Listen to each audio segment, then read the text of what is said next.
What's up, guys? It's Coach Grant with First Down Training, and today we're going to be breaking down 3 tips for slower wide receivers to create separation and to just be a better overall player. So we're going to be talking about how you guys can get separation off the line of scrimmage against a DB who is faster than you, how you guys can win on throws that are maybe, thrown over the shoulder jump ball situations against a guy who's a lot faster than you, and just how you guys can get more overall separation. So I hope this video helps you guys out. But also, fellas, if you're a wide receiver, quarterback, whoever, and you want to come out and get some work in with us this offseason, we're traveling out to 6 different states across the country. We are coming out to Atlanta, Georgia, Columbus, Ohio, Chicago, Illinois, Dallas, Texas, Nashville, Tennessee, and Los Angeles, California for 2-day-long quarterback and wide receiver training camp. So it's going to be 4 hours each day, 8 hours of training total, and we are limiting spots to only 10 to 12 guys per position group. So if you guys are local to one of these states, you want to come out, get some work in with us, we'd absolutely love to have you. So don't hesitate. Check out that very first link in the description below if you'd like some more information.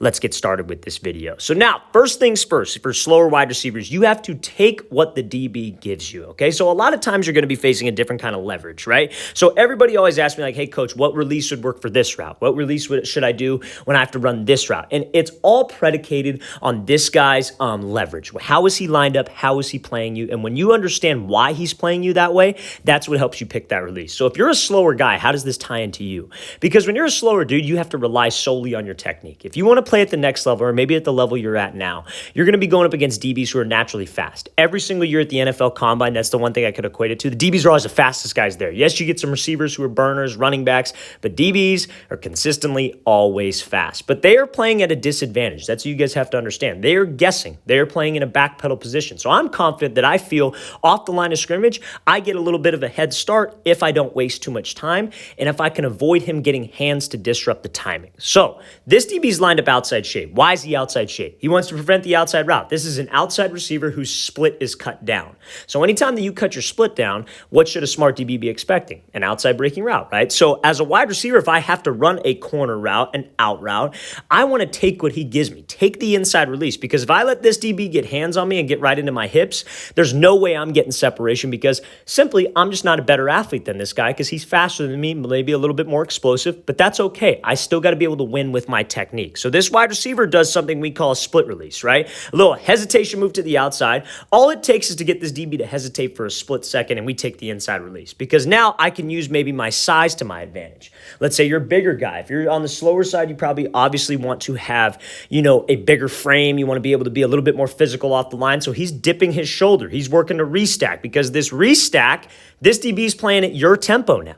He's not just going to run past you, because then you could just slip under him. He's going to have to watch your hips, and he's going to have to play you. So now if I get over the top of him, I can work something like a rocker step at the top of a corner, sell a post route, sell with my shoulders, sell with my hips, actually step over there and get some separation on him. So first tip, if you're a bigger, slower wide receiver, you have to trust your release. Make sure off the line of scrimmage, I take what he gives me. If he was inside shade and we had to run the corner, I would say threaten him inside, take the outside release, work into him, then break it off. You want to take what he gives you, and the releases that you choose for any receiver is solely predicated on how that DB is playing you and what his leverage is. Let's watch the thing full speed one more time. Great job with the split release, dipping the shoulder, trusting his technique, working that move, and giving that quarterback space to throw him open, not allowing the DB to recover. Okay, so now let's talk about this. If you're not the fastest guy, right? You got to make up for it in different areas, right?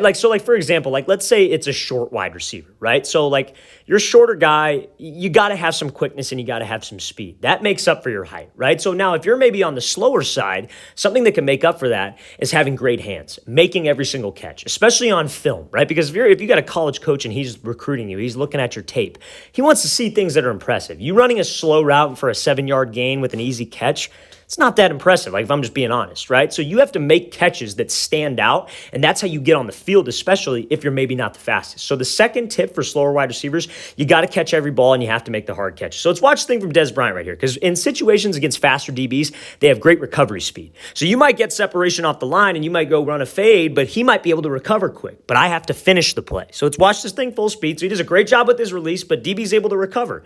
Dez Bryant does a great job of finishing on the rep. So again, inside shade guy, my release, I got to take what he gives me because I want to make sure that I keep timing, get as much separation as I can. So he throws a move to the inside. If we could just get the DB to take a step, give me the free outside release, I should have him. Now, DBs work on this all the time, opening up their hips and having that recovery speed, right? Because they're taught to stay disciplined, so they got to be able to open up and recover.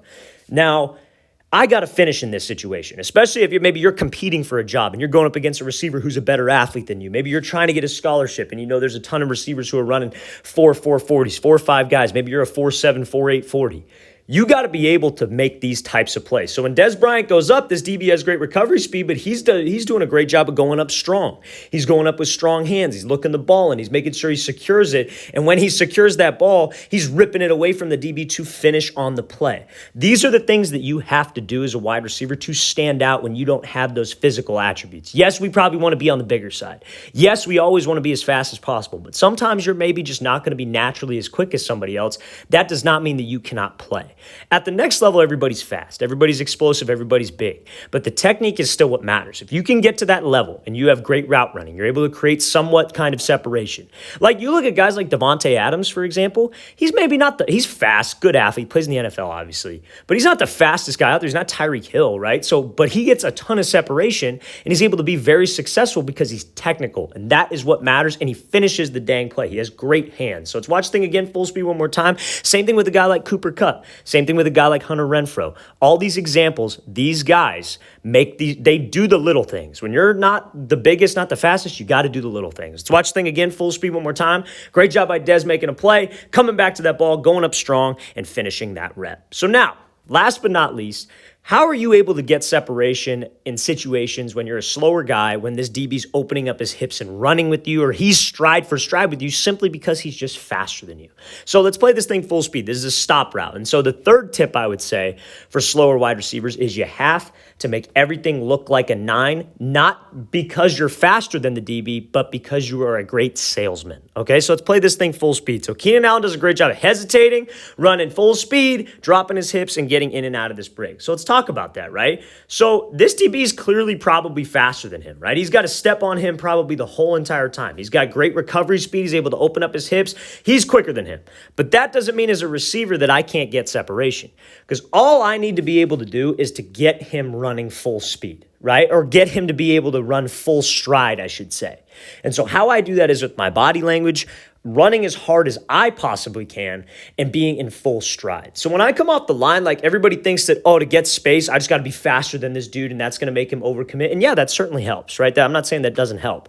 But when you're going off the line and you're trying to run a route like a comeback, like let's say he's trying to run a comeback or a stop route or maybe a dig route, anything that involves him snapping down, the DB is looking at what man coverage. He's looking at your hips. Like, obviously, you running fast helps, but if he can tell that you're going hard, you're in full stride, you have good pad level, you're not giving any indicators like raising up your chest, he's thinking fade. And when he thinks fade, he does not want to get beat over the top. So you bet your bottom dollar that he's going to be over the top. Make sure that you're not going to make a play, and then that's when we could get it. That's when I could snap down. But it all comes down to your body language. So when Keenan Allen comes off of here, you see how he's got great pad level. He's in full stride and he snaps down.